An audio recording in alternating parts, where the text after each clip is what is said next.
This is FilmBookCast.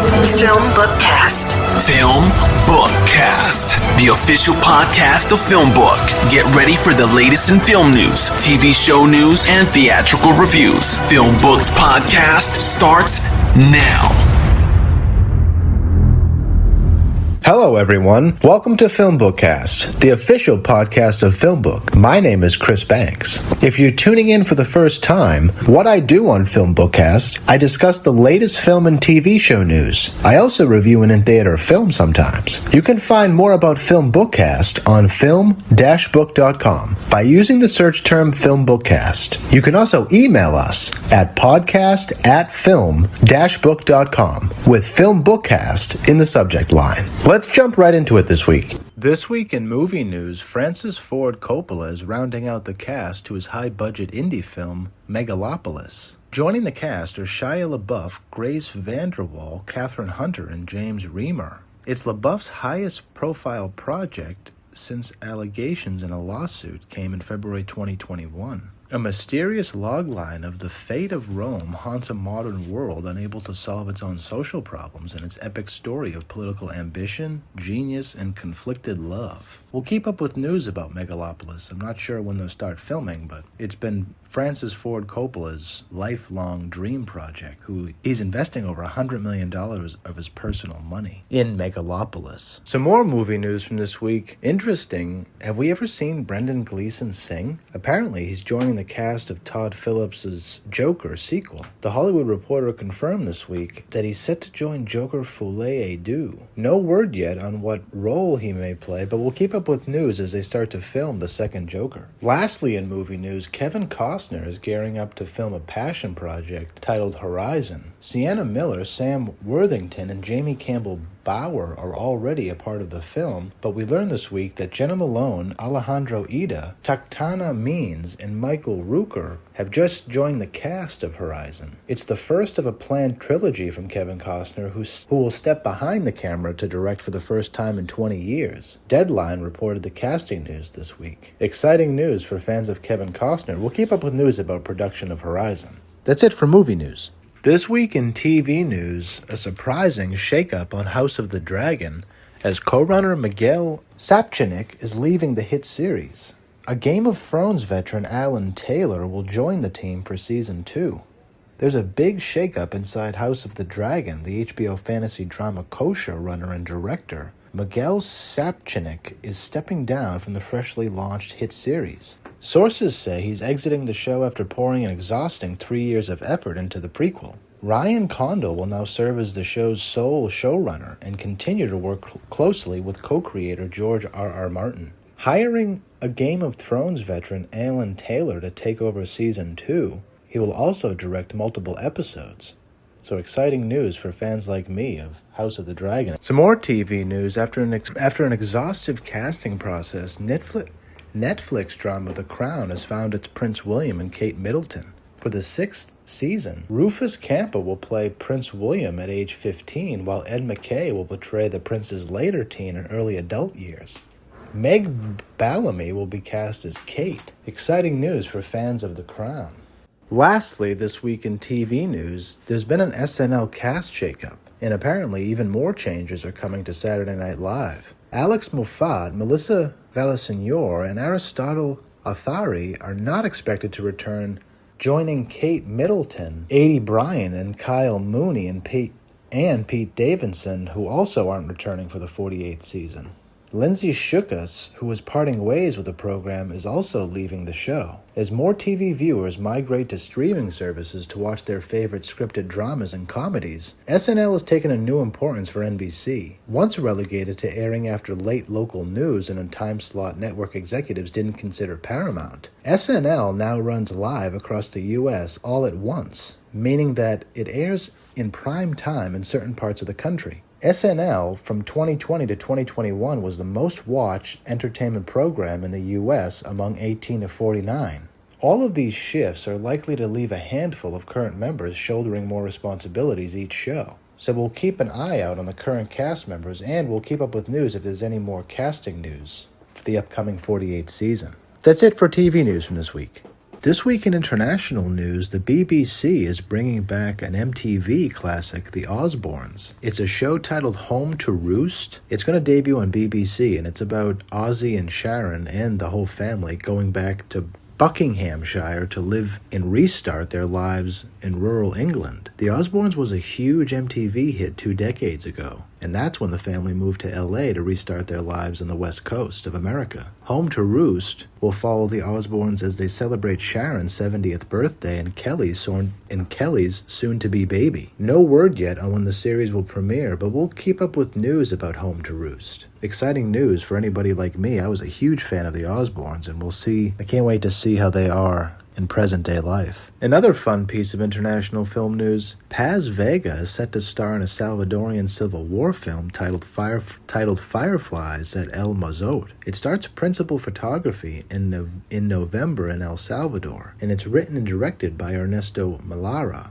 It's set in the 80s in El Salvador and recounts the story of a 10-year-old boy who survives the massacre of his village in his quest to bring justice to his dead family in the middle of a bloody civil war. Additional casting will be announced in the coming months. This week in movie trailers, Blumhouse and Paramount gave us a creepy trailer of a film titled The Visitor. It comes to us October 7th, and it's a psychological horror thriller combination. When Robert and his wife Maya move into her childhood home, he discovers an old portrait of his likeness in the attic, a man referred only to the visitor. Soon, he finds himself descending down a frightening rabbit hole in an attempt to discover the true identity of his mysterious doppelganger, only to realize that every family has its own terrifying secrets. Check out the trailer for The Visitor. It'll debut October 7th. Another movie trailer that debuted this week stars Anna Faris and Toni Collette. They play two sisters competing with their family for their dying aunt's estate. The trailer shows us a scheming family going at each other's throats and family members' estate. Check out the trailer for The Estate. It'll debut in theaters November 4th. The last movie trailer we'll check out this week is a very interesting trailer of a movie from Walter Hill. The title is Dead for a Dollar, and it stars Christoph Waltz and Willem Dafoe. It's about an officer of the law and an outlaw who is deep in Mexico where he encounters a professional gambler. Check out the trailer for Dead for a Dollar.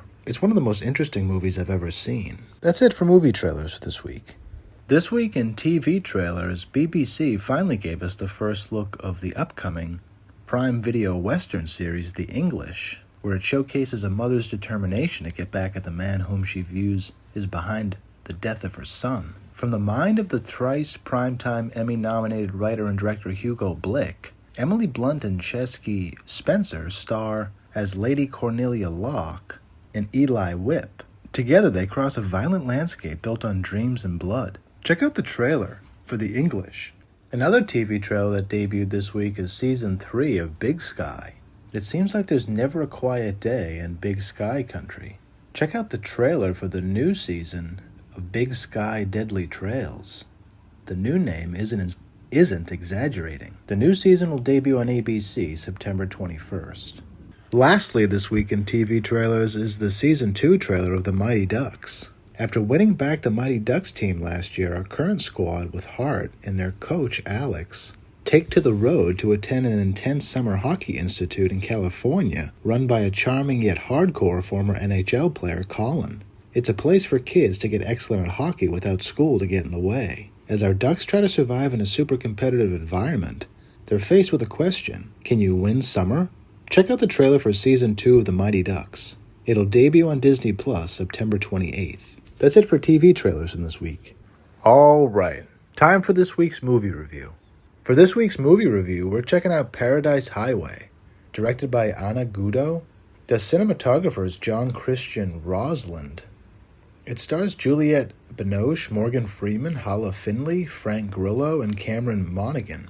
It's a thriller about a truck driver who is forced to smuggle an illicit cargo, which ends up being a little girl, from her brother from a deadly prison gang. With FBI operatives hot on her trail, Sally's conscience is challenged when the final package turns out to be a teenage girl. I was surprised that Paradise Highway's score was so bad because the film is actually a really good film. The cinematographer, John Christian Rosalind. I mentioned him because it's a beautifully shot movie. Some of the shots of the highway, and they have a drone in there, so you get aerial shots that are like beautiful cinema. I would love to know, it's an international co-production that was purchased by Lionsgate, and I have to do some more research on Anna Gudo to see how many films she's made. But the only thing that I struggled with watching Paradise Highway is some of the use of video. And this is a general criticism you'll hear me repeat on the podcast with a lot of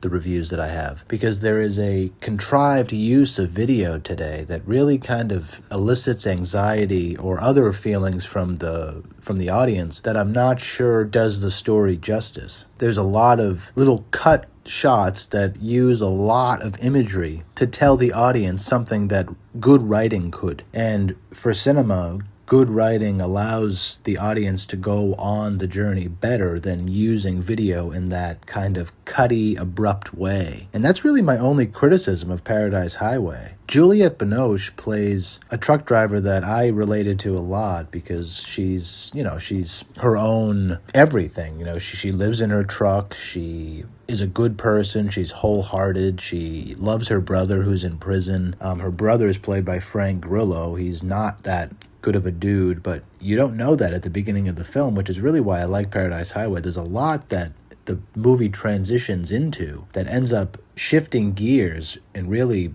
speeding up the storytelling, and it really, for an audience member, it makes it fun to watch. Cameron Monaghan plays a special agent who is opposite of Morgan Freeman, and Morgan Freeman plays the cop that, understands the system, knows the system's been working in the system for 50 years, and Cameron plays the hotshot from Yale who only has learned about the system but doesn't understand the system at all. And it's a great dynamic, really, generally today, because it's a generational divide that you see flare up in many aspects in our society, where the older person really doesn't understand or trust the younger person, and the younger person doesn't understand anything that the older person understands, but that lack of trust is what prevents the two from really forming a stronger bond. The dynamic between Garrick and the special agent played by Cameron Monaghan shows you that rough dynamic at the beginning of the relationship, but as the movie burns, the relationship becomes more of a give and take, and it's a great symbolic relationship for young people who watch the movie, because we as young people always have to appreciate and understand what older people have gone through and their experiences and their expertise and their knowledge, because just because I went to school for X or Y doesn't mean that I know everything, whereas someone who's worked in a field for 50 years knows more than most. So it's great to see the beginning of the relationship between Special Agent and Garrick be that immature young person who doesn't really know or trust or understand what the older person's saying, but that eventually the older person gives the younger person enough examples and spends enough time with them so that they understand that they actually have to trust the older person, and that the relationship becomes really a good one. By the end of the film, Garrick and the Special Agent have formed a good relationship, and it speaks, and it's great for any person, young or old, to see the dynamic of Morgan Freeman and Cameron Monaghan in Paradise Highway. Hala Finley plays Layla, and she is unbelievable in her acting. Incredible acting by Hala Finley. You really felt a sense of the danger that she was in at the front of the film, and that's what makes the end frame of the film so beautiful, and is seeing her realized in her beauty at her age and just being free, not being sad or scared or trapped. The biggest theme that Paradise Highway speaks to is the trafficking sad reality in this country. We, as a free country, we've always had lawlessness and outlaws and vigilantes, and there's always been a wild west within the law, and human trafficking is modern day slavery, I think.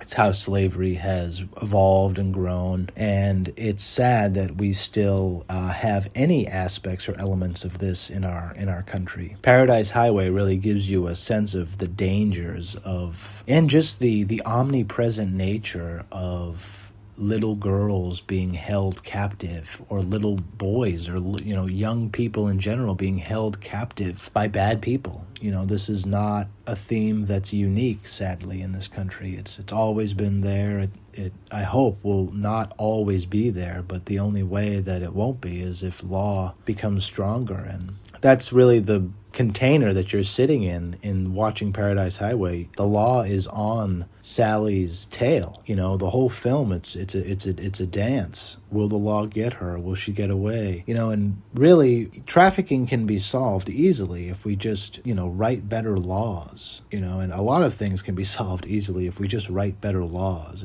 And I hope that we do that. But I never understood how dangerous the trucker world is. That there's a few scenes in the trucker, parking lots that you get a sense of just how wild the trucker life is. I didn't know that going into Paradise Highway, and that was just another reason why I really liked the film. I don't understand why Rotten Tomatoes gave it such a low score. I would give it a 7 out of 10, maybe a 6 out of 10. It's a pretty good movie. It speaks to the horrors of trafficking. It's a good thriller film. It's a solid thriller film. Congratulations to everybody who worked on it, and I hope you like it as much as I did. Thanks so much for checking us out this week. Thank you so much for listening to this episode of FilmBookCast. You can find more of my work on film-book.com. Just search for Chris Banks or FilmBookCast. You can also find me on Twitter at cbanksy, S-E-E Banksy. I'm also on Instagram at the Chris Banks. If you listen to this podcast on iTunes or another podcast service, please rate and review this episode.